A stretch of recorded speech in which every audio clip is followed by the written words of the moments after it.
জামাত চলাকালীন সময় কোনো নামাজ পড়া যাবে না, অর্থাৎ জামাত শুরু হয়ে যাওয়ার পর একাকী কোনো সুন্নাহ নামাজ পড়ার সুযোগ নেই।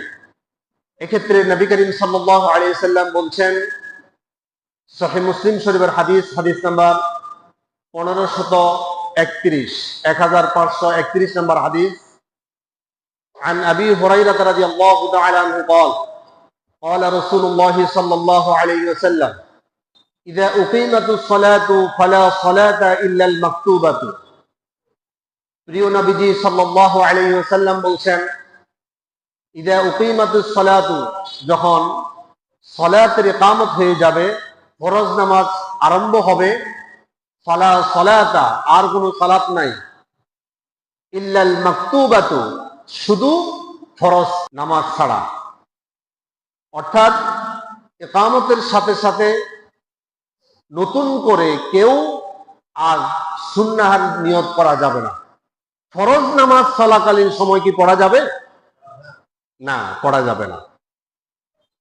ওই যে বলছিলাম, নবী করিম সাল্লাল্লাহু আলাইহি সাল্লাম ফজরের জামাতের ইকামত চলছে, আরেকদিকে আরেকজন সাহাবী দাঁড়িয়ে 2 রাকাত সুন্নাহ পড়ার জন্য চেষ্টা করছে।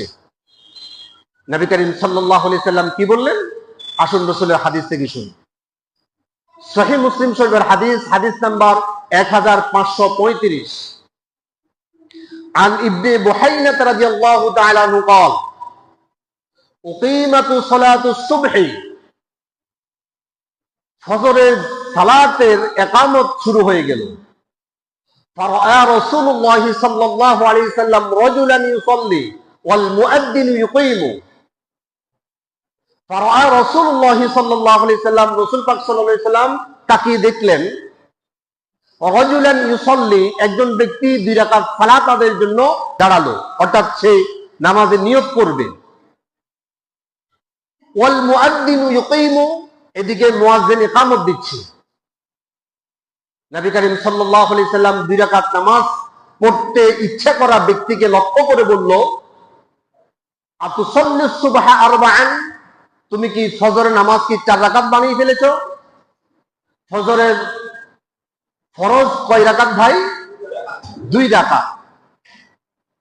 কিন্তু রাসূল পাক সাল্লাল্লাহু আলাইহি সাল্লাম যখন দেখলো সে নামাজ পড়ার জন্য একাকী চেষ্টা করতেছে, তখন নবী করিম সাল্লাল্লাহু আলাইহি সাল্লাম বলছেন, আতুসাল্লিস সুবহা আরবাআন, তুমি কি ফজরের নামাজ কি 4 রাকাত পড়ে ফেললে?